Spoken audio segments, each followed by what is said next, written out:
नमस्कार, मी विलास बडे. न्यूज 18 लोकमतच्या मुलुक महाराष्ट्र या बुलेटिनमध्ये आपल्या सगळ्यांचं स्वागत. बुलेटिनच्या सुरुवातीलाच एक अत्यंत महत्त्वाची माहिती जी आपल्या सगळ्यांना अभिमानास्पद आहे. यंदा भारताचं अन्नधान्य उत्पादन गेले वर्षीचा विक्रम मोडीत काढणार असल्याची माहिती केंद्रीय कृषी मंत्री नरेंद्र सिंग तोमर यांनी दिली आहे. गेले वर्षी भारतात 153.27 दशलक्ष टन इतकं अन्नधान्याचं उत्पादन झालेलं होतं आणि लॉकडाऊनच्या काळात आपल्या बळीराजानं जे कष्ट घेतले, जो घाम घाळला, त्याचं अखेर चीज झालंय असंच म्हणावं लागेल. ही बातमी सविस्तर आपल्याला बघायची आहे, पण त्याच्या आधी लसीच्या संदर्भातली एक महत्त्वाची बातमी. भारत बायोटेकच्या कोवॅक्सिनला तज्ञ समितीची मंजुरी मिळाली आहे. आता अंतिम निर्णय हा DGCI कडे असणार आहे. कोविशिल्ड पाठोपाठ कोवॅक्सिन लसीला सुद्धा हिरवा कंदील दाखवण्यात आलेला आहे. त्यामुळे एका पाठोपाठ एक 2 अशा नव्या वर्षातल्या पॉझिटिव्ह बातम्या, गुड न्यूज म्हणावी लागेल. सगळ्या नकारात्मक बातम्यांनी 2020 गेलं, पण अगदी 2021 ची सुरुवात पॉझिटिव्ह बातम्यांनी. काल कोविशिल्ड आणि त्या लसला खरं तर ग्रीन सिग्नल मिळालेला होता आणि आता कोवॅक्सिन सुद्धा याच्यामध्ये सामील झालेला आहे. कोवॅक्सिन आणि कोविशिल्ड ह्या 2 लस लवकरच बाजारात उपलब्ध होऊ शकतात. या सगळ्याबद्दल अधिक माहिती देण्यासाठी आता आपल्यासोबत प्रशांत लीला रामदास, आपले दिल्लीचे प्रतिनिधी जोडले गेलेले आहेत. प्रशांत, आधी सिरम इन्स्टिट्यूटची लस आणि आता भारत बायोटेकची लस, खरं तर ह्या दोन्ही महत्त्वाच्या बातम्या म्हणाव्या लागतील सर्वसामान्य भारतीयांना लस मिळण्याच्या दृष्टीनं. अतिशय महत्त्वाची बातमी.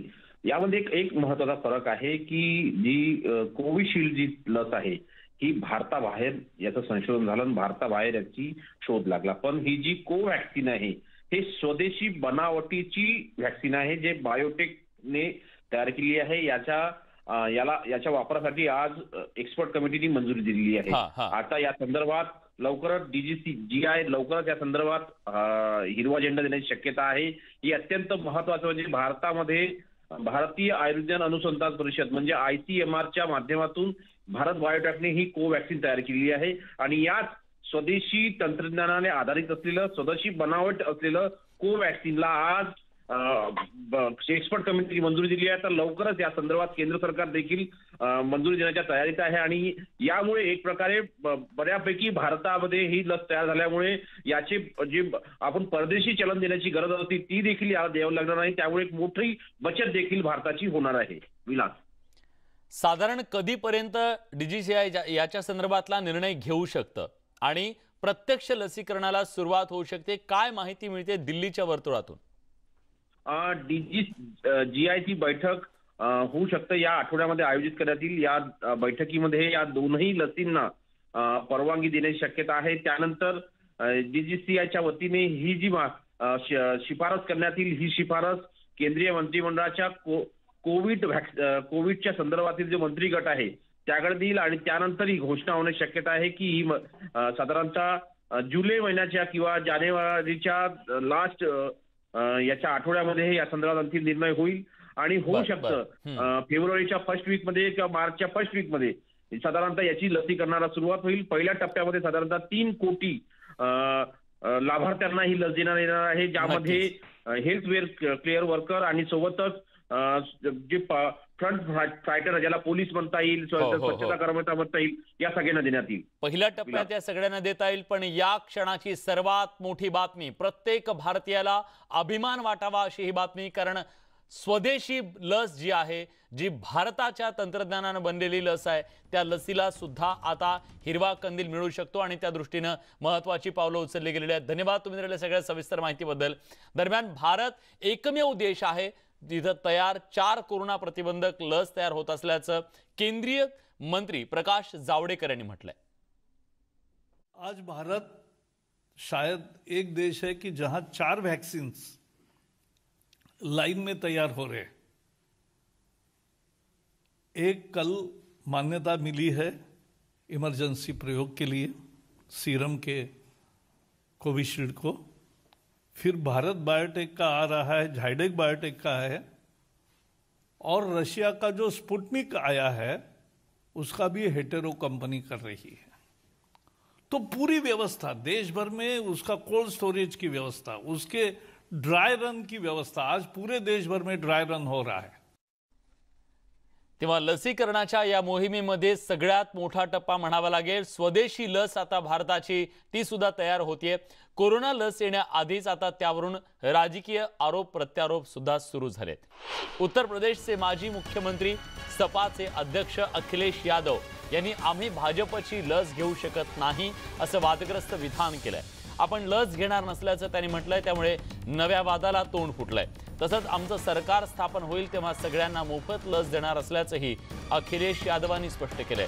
उत्तर प्रदेशात सध्या भाजपचं सरकार असून योगी आदित्यनाथ मुख्यमंत्रीपदी आहेत आणि त्यामुळे भाजपच्या लसीवर आपला भरोसा नाही अशा प्रकारचं वादग्रस्त वक्तव्य अखिलेश यादव यांनी केलेलं आहे। देखिए, मैं तो नहीं लगवाऊंगा अभी वैक्सीन, मैंने अपनी बात कह दी, और वो भी बीजेपी लगाएगी उसका भरोसा करूंगा मैं? अरे जाओ भाई, अरे अपनी सरकार आएगी सबको फ्री वैक्सीन लगेगी, हम बीजेपी का वैक्सीन नहीं लगवा सकते। देखिए, अखिलेश यादव जी ने कोविड-19 के वैक्सीन को लेकर जिस प्रकार का बयान दिया है वो न केवल गैर जिम्मेदाराना बयान है, बल्कि कहीं न कहीं जनता के बीच में एक भ्रम फैलाने की कोशिश भी की है और राजनीति करने की कोशिश की है। वैक्सीन जैसे गंभीर मसले पर किसी प्रकार की राजनीति ये उचित नहीं है, ये अधर्म है, ये अनुचित है। और अखिलेश यादव जी देख रहे हैं कि पूरा भारतवर्ष कोविड के विरुद्ध लड़ रहा है और केवल लड़ ही नहीं रहा है, नरेंद्र मोदी जी के नेतृत्व में भारतवर्ष ने कोविड के खिलाफ जिस प्रकार का जंग लड़ा है वो अपने आप में पूरे विश्व में सराहनीय है। ऐसे में एक भ्रम फैलाने की कोशिश ये उचित नहीं है, राजनीति इसमें कभी नहीं होनी चाहिए। और वैज्ञानिकों का जो अपमान किया है ये कहकर कि ये वैक्सीन बीजेपी की वैक्सीन है, ये बिल्कुल उचित बयान नहीं है। अखिलेश यादव जी को इसके लिए न केवल अपने बयान को रिट्रैक्ट करना चाहिए अपितु उन्हें क्षमा याचना करनी चाहिए हिंदुस्तान की जनता के सामने।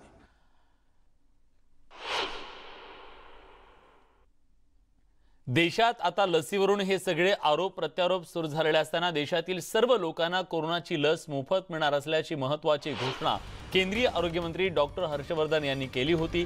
या घोषणेनंतर काही वेळातच केंद्रीय मंत्र्यांनी घुमजाव केला। पहिल्या टप्प्यात कोरोना लस मोफत दिली जाणार असल्याचं त्यांनी सांगत आरोग्य मंत्र्यांनी आपल्या घोषणेबद्दलचा खुलासा केला। काही वेळातच त्यांनी सगळ्यांना मोफत लस दिली जाणार नसल्याचं स्पष्ट केलं। मोफत लसीच्या घोषणेवर खुलासा करत सारवासारव केली। लसीकरणाच्या पहिल्या टप्प्यात लस मोफत दिली जाणार आहे। यात 1 कोटी आरोग्य सेवा कर्मचारी, 2 कोटी कोविड काळात पहिल्या फळीत काम करणाऱ्यांना ही लस प्राधान्याने दिली जाईल असं त्यांनी स्पष्ट केलं। प्राधान्यक्रमातील 27 कोटी लाभार्थ्यांना लस कशी दिली जाईल याचा तपशील जुलैपर्यंत निश्चित केला जाणार आहे असंही आरोग्य मंत्र्यांनी मोफत लसीच्या घोषणेवर सारवासारव करताना म्हटलंय।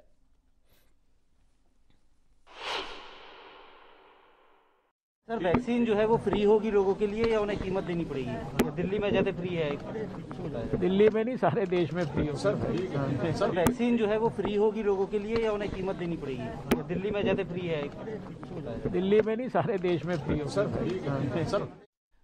राज्यातील 4 जिल्ह्यांमध्ये आज कोरोना लसीच्या ड्राय रनची अर्थात या सगळ्या रंगीत तालमी पार पडली।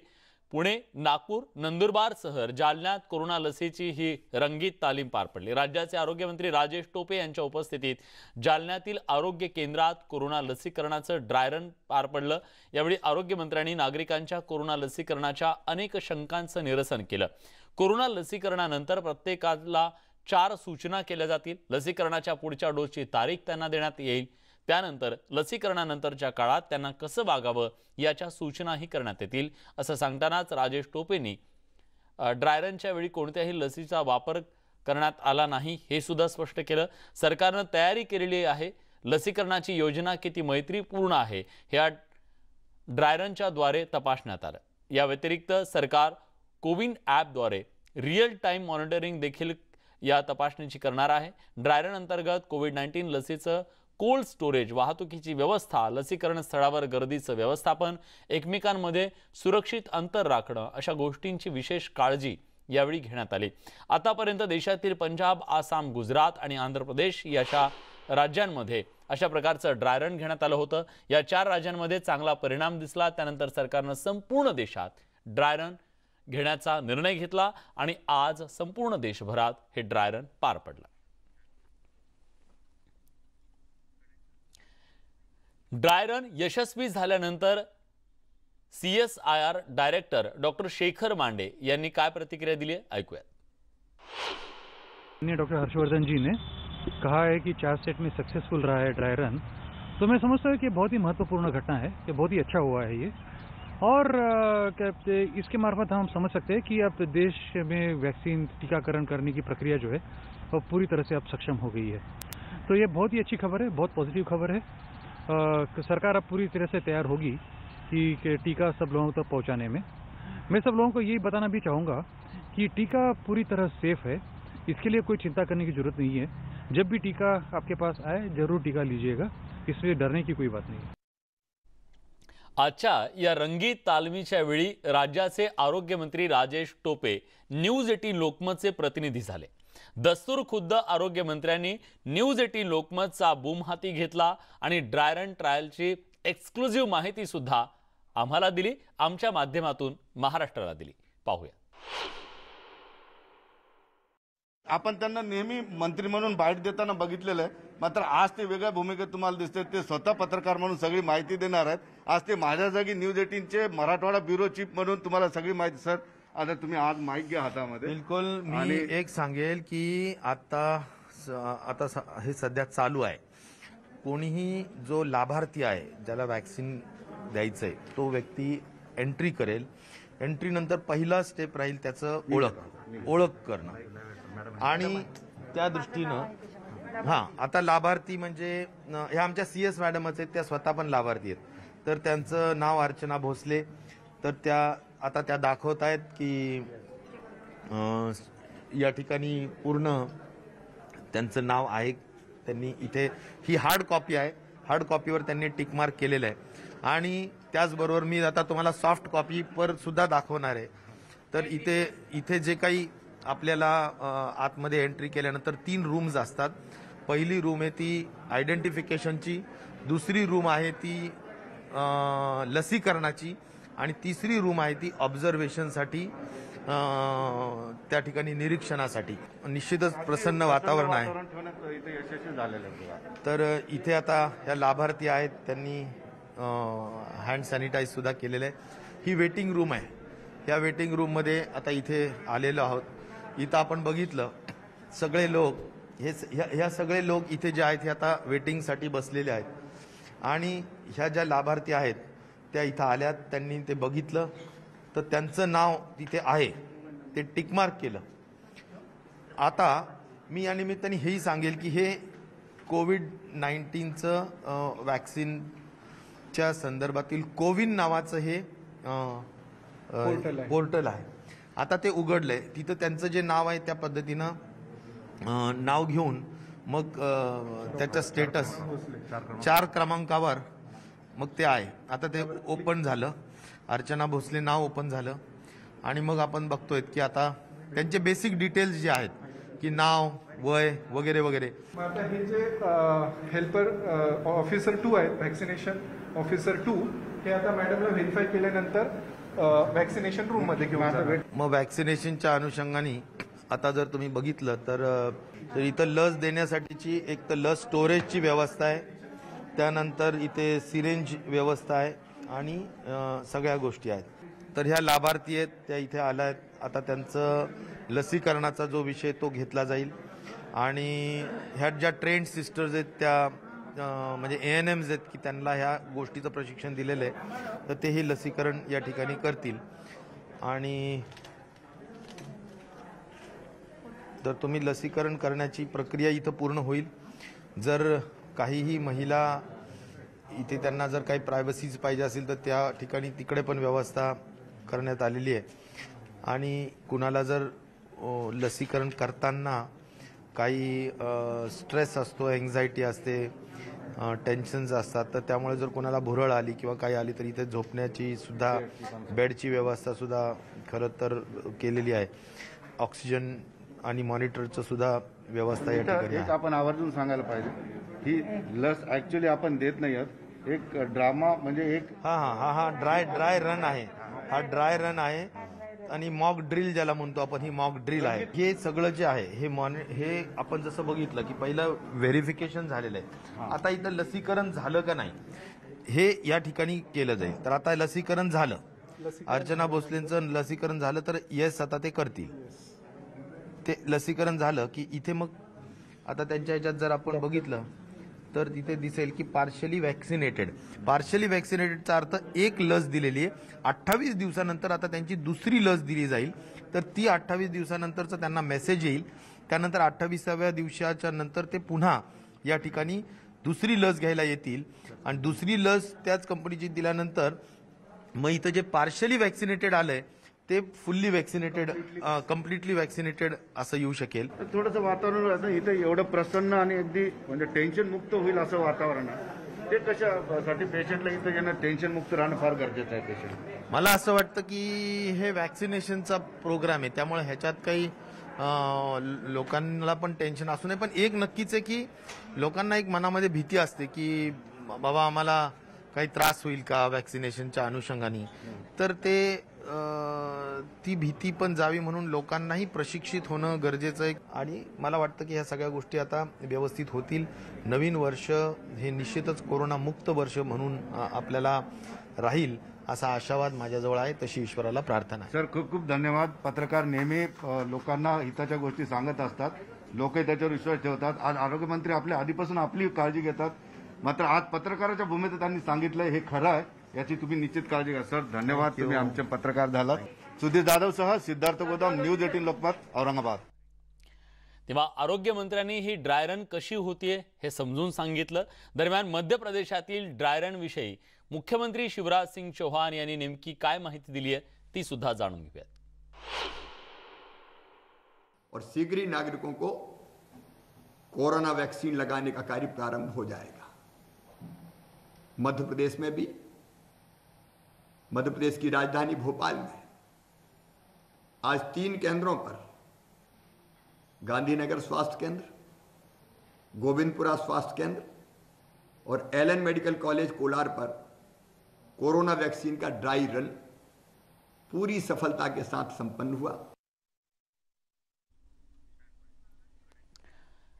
यानंतर बातमी राजकीय वादाची. औरंगाबादच्या नामांतरावरून काँग्रेस आणि शिवसेनेत शीतयुद्ध सुरू झालंय. काँग्रेस प्रदेशाध्यक्ष बाळासाहेब थोरात यांनी पुन्हा एकदा काँग्रेसच्या भूमिकेचा पुनरुच्चार केलाय, तर शिवसेना आपल्या भूमिकेवर ठाम आहे. नावं जे बदल आहेत, आता काही उत्तर प्रदेशमध्ये नाव बदलले, त्या नाव बदलांना तिथला जो गरीब माणूस आहे त्याच्या जीवनात काय बदल झाला हे पाहिलं पाहिजे. त्याचं जीवनमान कसं सुधारेल याच्यावर लक्ष केंद्रित करणं महत्त्वाचं आहे. आणि मला वाटतं या बाबतीतली चर्चा आम्ही संबंधितांबरोबर सुद्धा करू की आपलं लक्ष काय आहे, उद्दिष्ट काय आहे आणि आपण कशी वाटचाल करायची. अशा प्रकारचे मुद्दे, भावनिक मुद्दे काढायचे, लोकांचं लक्ष त्याच्यावर वेधायचं, ही काही मंडळीची पद्धत आहे. आणि मला वाटतं की काँग्रेस असेल किंवा शिवसेना असेल, आम्ही याला फसणार नाही. महाविकास आघाडी यामध्ये त्यांच्या चालीला फसणार नाही, ही वस्तुस्थिती आहे. कोणत्याही शहराचं नाव बदलत असताना इथे वेगळ्या पद्धतीनं द्वेष भावना माणसांमध्ये निर्माण होणे, समाजात निर्माण होणे, एकमेकाबद्दल एक सौंदर्याचं वातावरण असावं, बंधुभावाचं वातावरण असावं, हे लोकशाहीला अभिप्रेत आहे आणि लोकशाही आघाडीला सुद्धा आमच्या ते अभिप्रेत आहे. दरम्यान औरंगाबादच्या नामांतरावरून शिवसेनेचे नेते संजय राऊत यांनी कशा प्रकारे प्रतिक्रिया दिली आहे पाहूयात. एका शहराच्या नावावरून असे मतभेद वगैरे नसतात. काँग्रेसच्या लोकांना महाराष्ट्रातल्या बाळासाहेब थोरात असतील, अशोकराव चव्हाण असतील, पृथ्वीराज चव्हाण असतील किंवा अन्य जे कोणी असतील ते काँग्रेसचे महाराष्ट्रातले नेते, मला खात्री आहे त्यांना औरंगजेबापेक्षा संभाजी महाराजांवरच त्यांचं प्रेम आणि श्रद्धा असायला हवी आणि आहे. प्रत्येक मराठी माणसाची, प्रत्येक हिंदूची श्रद्धा ही छत्रपती संभाजी महाराजांवरती असायला. जसा बाबर आमचा कोणी लागत नाही, तसा औरंगजेबी कोणी लागत नाही. तुम्ही जर सामनाचा अग्रलेख खरोखर वाचला असेल तर त्यात आम्ही सांगितले तुम्ही 5 वर्ष काय केलं. 5 वर्ष तुमची सत्ता होती केंद्रात आणि महाराष्ट्रात.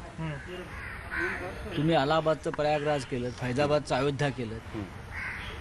त्याच वेळेला तुम्हाला संभाजीनगर करता आलं असतं, मग तुम्ही का ठेवलं का? हिम्मत असेल तर औरंगाबाद नामांतराचा प्रस्ताव कॅबिनेटमध्ये मांडा, आम्ही पाठिंबा देतो, असं थेट आव्हान विरोधी पक्षनेते प्रवीण दरेकर यांनी दिलं. बाळासाहेबांची शिवसेना आता दिसत नाही. बाळासाहेबांच्या मध्ये जी धमक होती की सत्तेची पर्वा केली नाही, हिंदुत्वाच्या मागे राहिलेत, आपल्या भूमिकेशी ठाम राहिलेत. दुर्दैवानं सत्तेच्या लाचारीपोटी शिवसेना हे सगळं विसरते आणि उद्या जर काँग्रेसचा दबाव आला तर शिवसेना नांगी टाकील याच्यावर माझा पूर्ण विश्वास आहे. कारण त्यांचं ज्या पद्धतीत गेले काही दिवस सरकार आल्यानंतर चाललंय, यावरून ते आपली भूमिका रेटून नेतील असं मला अजिबात वाटत नाही. आणि त्यामुळे संभाजीनगर नामकरणाचा प्रस्ताव धमक असेल तर करून टाका, कॅबिनेटमध्ये घेऊन टाका निर्णय, आम्ही सपोर्ट करतो.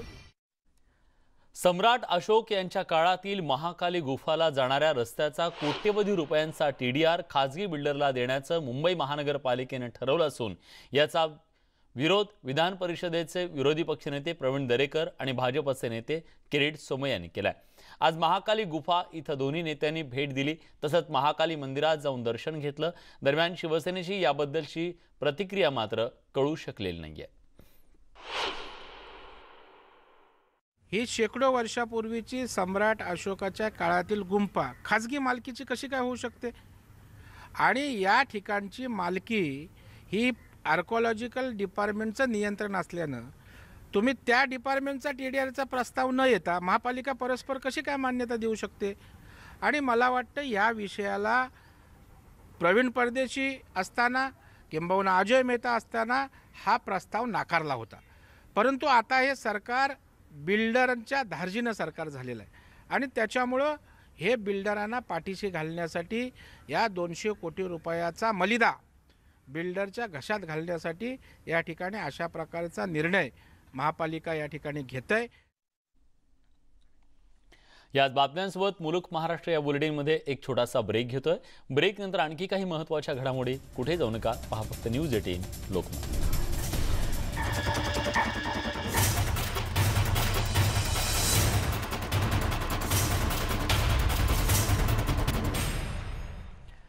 ब्रेक नंतर तुमचं पुन्हा एकदा स्वागत. तुम्ही पाहताय न्यूज 18 लोकमतवर मुलुक महाराष्ट्र. जम्मू काश्मीरमध्ये थंडीचा कडाका वाढत असून गेले काही दिवसांपासून या ठिकाणी जोरदार बर्फवृष्टी होते. या थंडीचा आणि बर्फाचा आनंद घेण्यासाठी हजारो पर्यटक गुलमर्ग इथं दाखल झाले.